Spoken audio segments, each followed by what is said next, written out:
Thanks, Alana.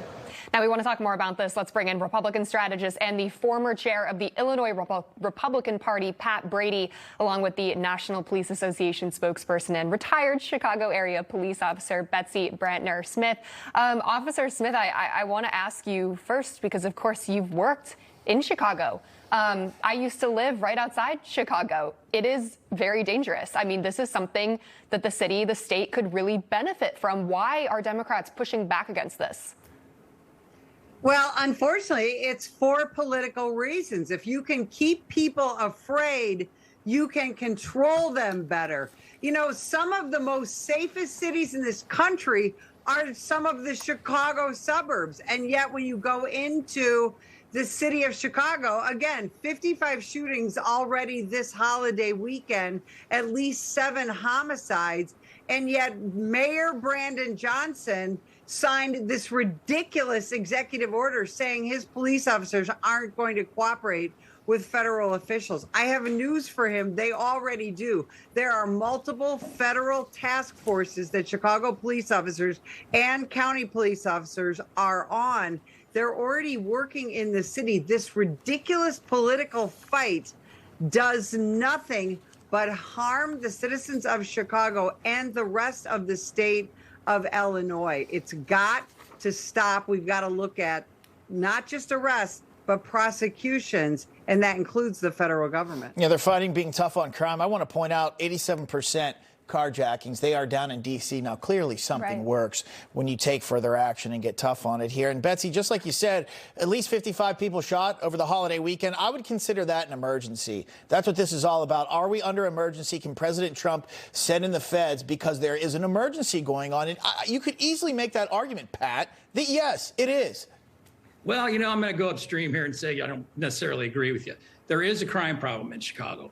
But we have a new state's attorney who actually prosecutes criminals. We have a great new police superintendent, Larry Snelling, who's right out of Central Casting and is doing a great job. The president's statements that somehow the city of Chicago is this great war zone is not true. There are very localized areas on the south and west sides that are horrible. And this is where you see a lot of this crime occur. But if you go to the north side, it's substantially, where I live, it's substantially better than it used to be. Yeah, is it a problem? But I'm not sure if it's a crisis. The reality is, though, if the president wants to do this, I think legally, he'll probably get away with it. And the resistance, I agree, that Betsy points out that some of the Democrats are putting up is futile. But why don't we have a discussion? And I'm all for bringing in federal resources about more ATF agents and more FBI agents, more state police, and more actual law enforcement people. And let's get a dialogue going here on what the federal government can do to actually help us versus this battle that the president and our governor are having. They're not even talking to one another. And the only people that get hurt in this are the people that live in the impoverished communities, mainly African Americans. So listen, I agree with the discussion. We need to have federal resources here. And I agree with Betsy, we need to have more of them. But top-down management of this is not going to work. You're going to get some resistance. Let's start talking and get something really done. Well, the fact of the matter, it is a huge crisis in Chicago, actually, according to Northwestern University. Listen, it's not a huge. Recidivism in Chicago is 43%. Well, it sounds like your neighborhood is great, Pat, but as you pointed out, there are some other neighborhoods where I bet if you ask the people there, they might say it's a crisis. The statistic is recidivism in Chicago is 43%. I'm sure you live in a great neighborhood. So they're not prosecuting these people. 43% of people are let back out onto the streets immediately for these crimes. I live here and I was a prosecutor. That's just all nonsense. It is bad in those areas, and I agree, and we need to concentrate on that. But let's have a realistic and true discussion about it. It's a lot better. We need federal resources. I agree with you. Any neighborhood, any kid that gets shot on his porch, that's horrible. But this discussion at the highest levels, that this is some Chirac like they called it 10 years ago, it's just not true. But we do need a federal solution, because the main problem here, as Betsy knows better than anybody, is there's too many guns on the streets. I wish they'd both just talk and figure out how to get more resources here than just shouting. It's not the guns, and we've got to stop talking about it's the guns, it's the guns. I've been hearing this for 40 years. Oh, crime's only on the south and west side.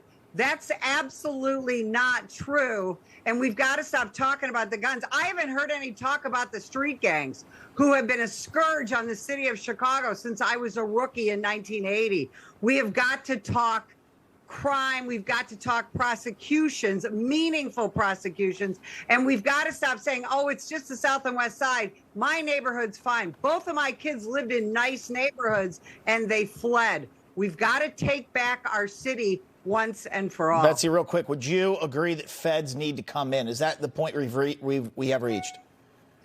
Absolutely. I have worked with federal law enforcement inside the city of Chicago. We need much more than just, you can talk about the National Guard, but how about those FBI jump out cars and some of the other deployments, including ICE, that we have seen in Washington, D.C. We need to flood the zone, and you can do it with federal law enforcement along with the National Guard, who they have hundreds and hundreds of MPs, military police officers, that are ready to help. Visibility in the neighborhoods will be a huge thing to help the Chicago. Well, it went down in D.C., and I would just guess, and I worked in Philadelphia where carjackings hit a record a couple years ago, that 87% drop. Yeah, that's just having visibility out there on the street. I think we're talking the same stuff. We probably agree on all this, but not talking about it with the police superintendent here or the mayor. And listen, the mayor's not going to be there in 2 years.